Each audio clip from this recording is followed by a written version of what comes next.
Lawrence Gomes, ইনি আমাদের কোল kitchen প্যান্ট্রির chef. উনি আপনাদেরকে একটা স্যান্ডউইচ বা স্যান্ডউইচের রাজা ক্লাব স্যান্ডউইচ দেখাবেন। লরেন্স গোমস সৌরভসের স্পেশাল ক্লাব স্যান্ডউইচ তৈরি করে দেখাবে। এই ক্লাব স্যান্ডউইচটা সৌরভেরও খুব ফেভারিট, আমারও ভীষণ ভালো লাগে জানেন ক্লাব স্যান্ডউইচ খেতে। আমি শেফকে বলেছি যে জমিয়ে যাতে সবাই ক্লাব স্যান্ডউইচ খেতে পারে সেরকম একটা রেসিপি তুমি দেখাও। তো আসুন আমরা খুব ভালো করে দেখি ক্লাব স্যান্ডউইচ কীভাবে বানায়। প্রথমে হচ্ছে স্লাইস ব্রেড যায়, এরকম 3 পিস স্লাইস ব্রেড নেবেন। এটা হলো বয়েলড চিকেন,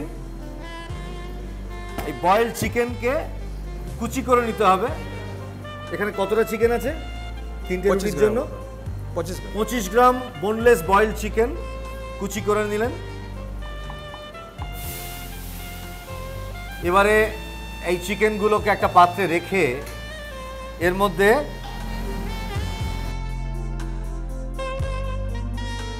একটা পাত্রে 2 টেবিল চামচ কাসুন্দি, 2 টেবিল চামচ টমেটো কেচাপ এবং আন্দাজ মতো নুন নিয়ে খুব ভালো করে নেড়ে মিশিয়ে নেব।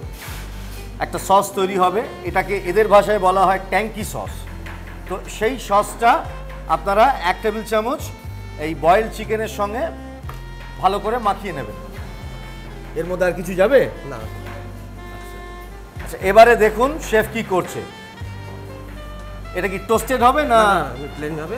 গ্রিল হবে। গ্রিল করবে। আচ্ছা নাও, এর মধ্যে আমুল বাটার দেবো। প্রথমে পাউরুটিগুলোকে ভালো করে মাখন মাখিয়ে নেওয়া হচ্ছে।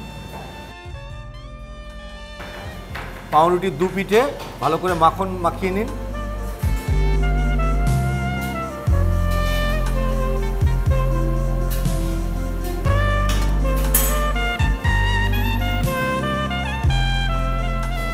এবারে এই সেদ্ধ করা চিকেন কুচি ট্যাঙ্কি সস দিয়ে মাখা,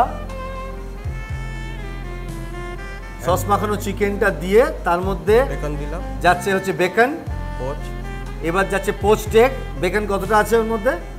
এখানে একটা স্লাইস। আচ্ছা, পোচ একটা, চিজ, পোচ গেল, তারপর গেল হচ্ছে চিজ স্লাইস।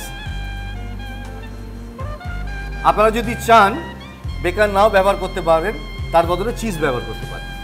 এবার এর ওপর পাউরুটির একটা স্লাইস দেওয়া হলো, দিয়ে আবার একটু ওই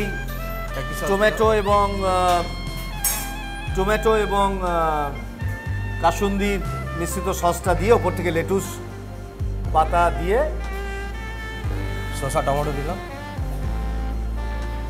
5টা শসা স্লাইস এবং টমেটো স্লাইস দিয়ে একটু নুন আর গোলমরিচ ছড়িয়ে দিতে হবে, দিয়ে আবার এটাকে ঢাকা দিতে হবে, দিয়ে এবার এটাকে গ্রিল করতে হবে। আচ্ছা নাও, যদি কেউ চায় এমনিও খেতে পারে তো। হ্যাঁ, কাঁচা।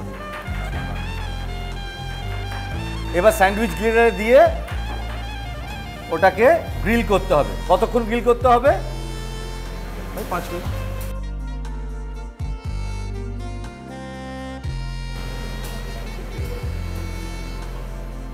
$150°C উত্তাপে স্যান্ডউইচ গ্রিলারে দিয়ে এটাকে গ্রিল করে নিতে হবে প্রায় মিনিট 5।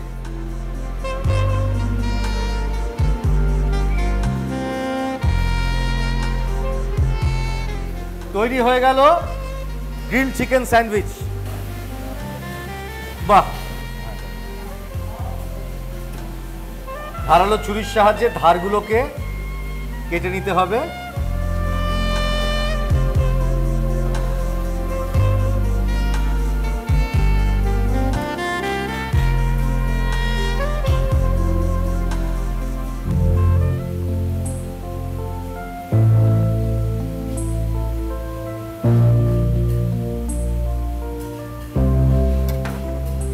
চেরিগুলোকে এবার টুথপিকের মধ্যে এইভাবে গেঁথে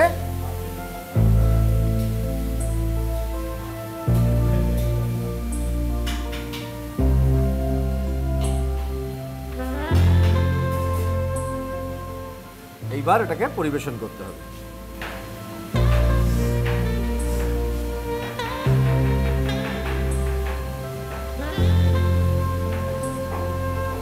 ওয়াও,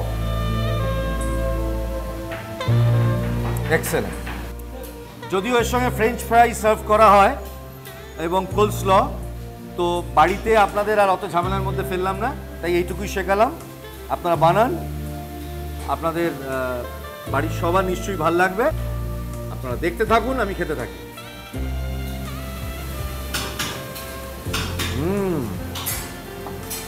ইয়ামি, দুর্ধর্ষ হয়েছে, অবশ্যই খাবেন।